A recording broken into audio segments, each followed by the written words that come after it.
Hello बच्चों, पिछले video में हमने आपको फ्रांसीसी क्रांति की पृष्ठभूमि तैयार करने के कारणों में फ्रांस में जीवन के लिए संघर्ष या जीविका संकट चक्र को बना करके इसके विषय में विस्तृत रूप से समझाया था।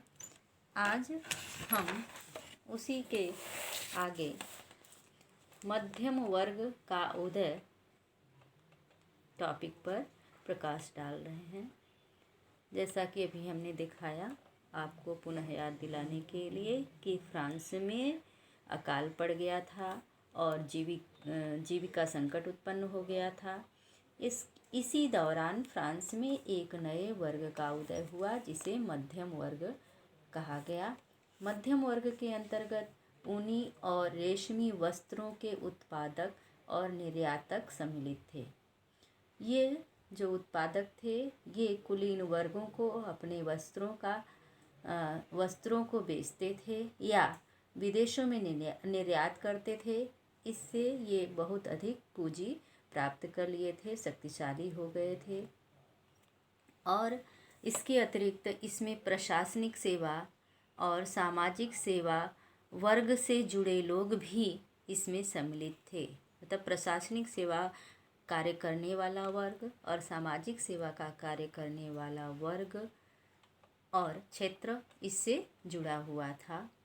और सामाजिक हैसियत का आधार यह वर्ग जन्म को नहीं मानता था बल्कि योग्यता को मानता था।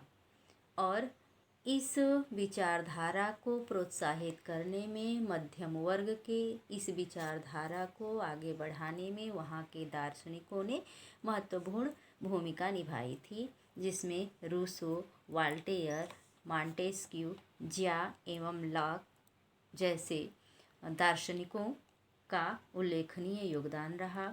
रूसो ने सामाजिक समझौते का सिद्धांत दिया। उसका यह कहना था कि राज्य के समस्त वस्तुओं और सेवाओं पर प्रत्येक व्यक्ति का बराबर की हिस्सेदारी होनी चाहिए। कोई भी जन्मजात विशेषाधिकार प्राप्त व्यक्ति नहीं होता है, बल्कि कर्मों के अनुसार, योग्यता के अनुसार उसका स्थान समाज में निर्धारित होना चाहिए। ऐसा इन दार्शनिकों ने विचार प्रकट किया, जिससे जनता प्रभावित हुई और मध्यम वर्ग द्वारा विरोध के स्वर को मुखर किया गया। ऐसा नहीं है कि फ्रांस में पहले कभी राजा के खिलाफ विद्रोह नहीं हुआ था, विरोध नहीं हुआ था, लेकिन वह सशक्त विद्रोह या विरोध नहीं हुआ था। लेकिन इस बार क्या था कि विरोध जो था वह एक शक्तिशाली मध्यम वर्ग के हाथों में था, जो कि पढ़ा लिखा था, योग्य था। इसलिए यह विद्रोह ही आगे चल करके क्रांति का कारण बना।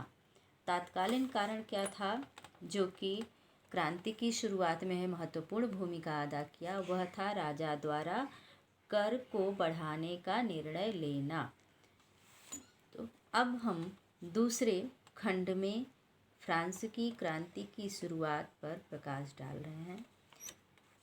फ्रांस की क्रांति, जैसा कि हम पहले भी बता चुके हैं, 1789 में लुई 16वें के शासनकाल में आरंभ हुई थी।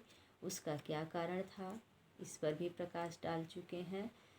क्रांति की शुरुआत को हम अध्ययन की सुविधा के लिए निम्न चरणों में बांट करके प्रकाश डाल रहे हैं। पहला, लुई 16वां द्वारा करों की वृद्धि का निर्णय।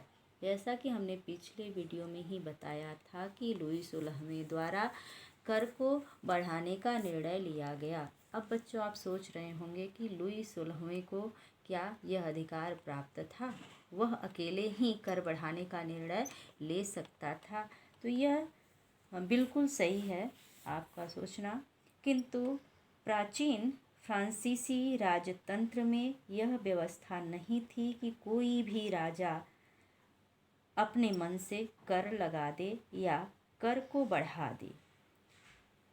वहाँ पर यह व्यवस्था थी कि कोई भी कार्य करने से पहले, कोई भी निर्णय लेने से पहले राजा को एस्टेट जनरल की बैठक बुलानी पड़ती थी।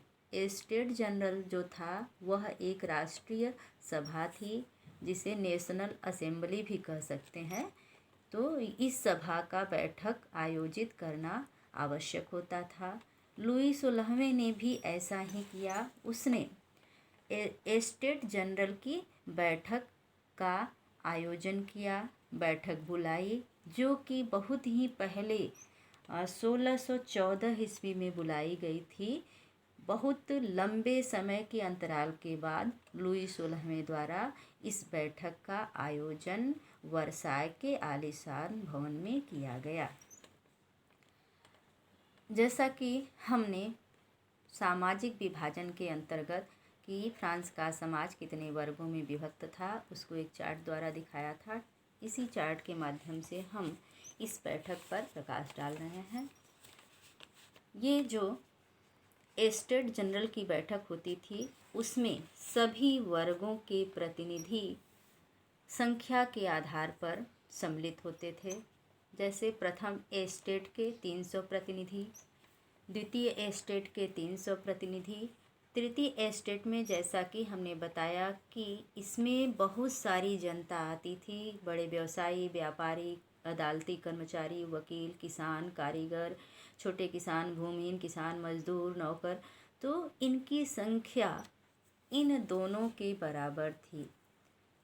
अर्थात इस बैठक में प्रथम एस्टेट के 300 व्यक्ति, 300 प्रतिनिधि तथा द्वितीय एस्टेट के 300 प्रतिनिधि और तृतीय